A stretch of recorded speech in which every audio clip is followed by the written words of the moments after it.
Right now, what are the best stock agencies to sell your photos and videos online? Let's find it out.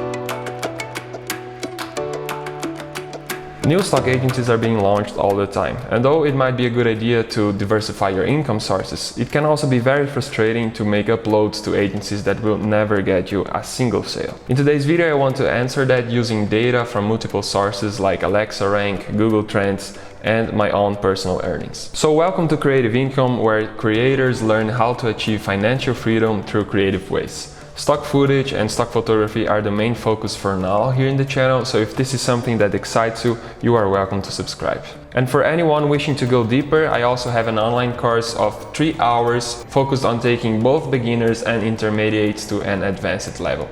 Part of the content of this video is included in the course too. And that's enough advertising for now.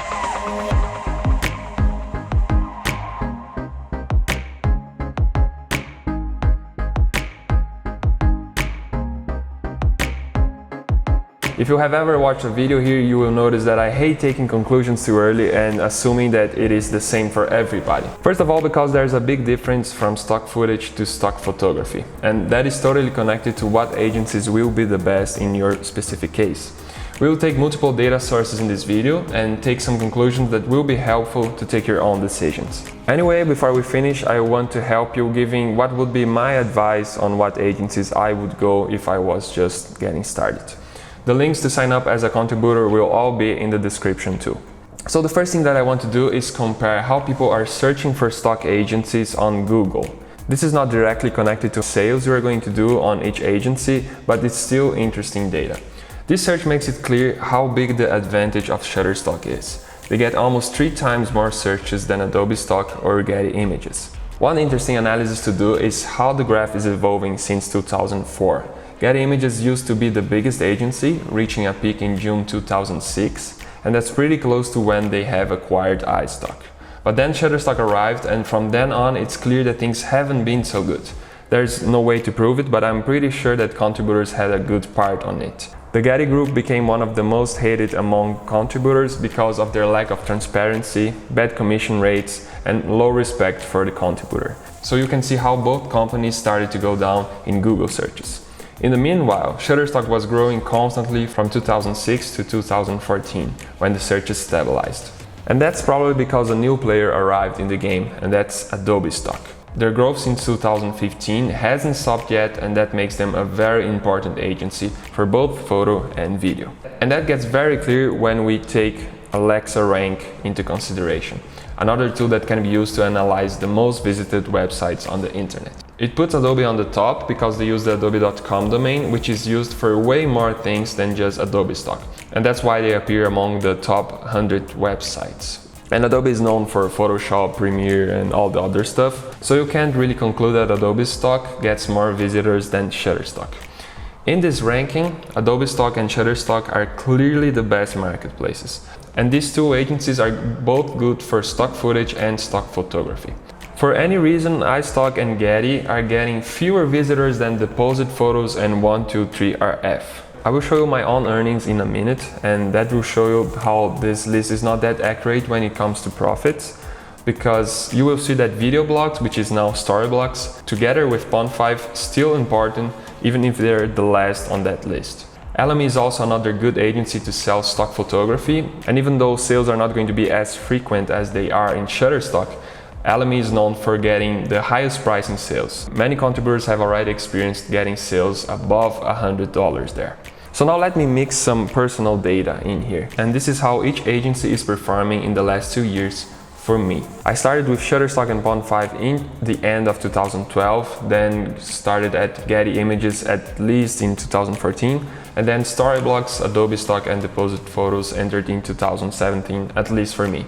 Adobe Stock doesn't allow editorial content, and unfortunately that's why it is a little weaker for me than it is to the average contributor. However, what I see from other contributors is that Adobe Stock is starting to get as strong as Pond5 and sometimes as strong as Shutterstock. I have another video where I showcase my best-selling files and how much they made in each agency. You can check that video if you want to learn a little more with my own earnings. To finish this video, let me give you my personal advice of what agencies I would go if I was just getting started. If you are a photographer, I would advise starting with Shutterstock and Adobe Stock. They have the best platforms, they have good review times, and they also get the biggest number of sales. Shutterstock also has a mobile app that lets you edit metadata and submit files from it. And you can even use it to upload pictures you took from your phone. And then as soon as you can get a taste of it, I would start growing to other agencies. Alamy would be the next one because of their high pricing sales, as I just told you.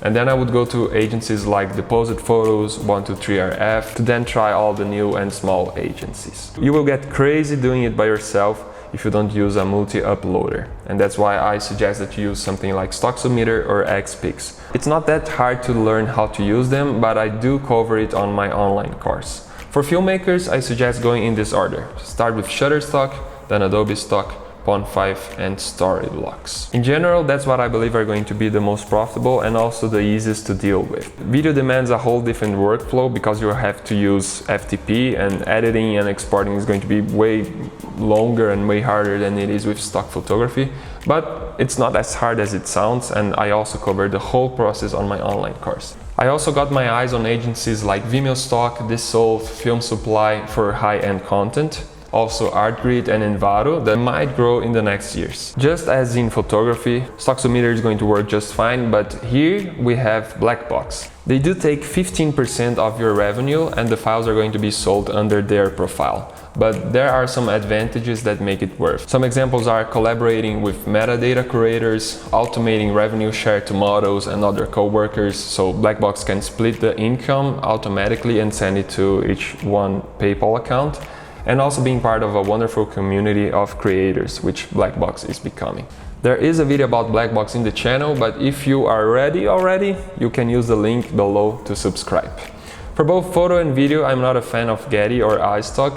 Their visitors are decreasing over the years, they have the worst commission rates ever, and a terrible platform in my opinion. Still, I know some creators that are happy with this and are even exclusive, so that's totally up to you. So thanks again for watching, don't forget to subscribe, don't forget to check the online course, and I see you in the next video.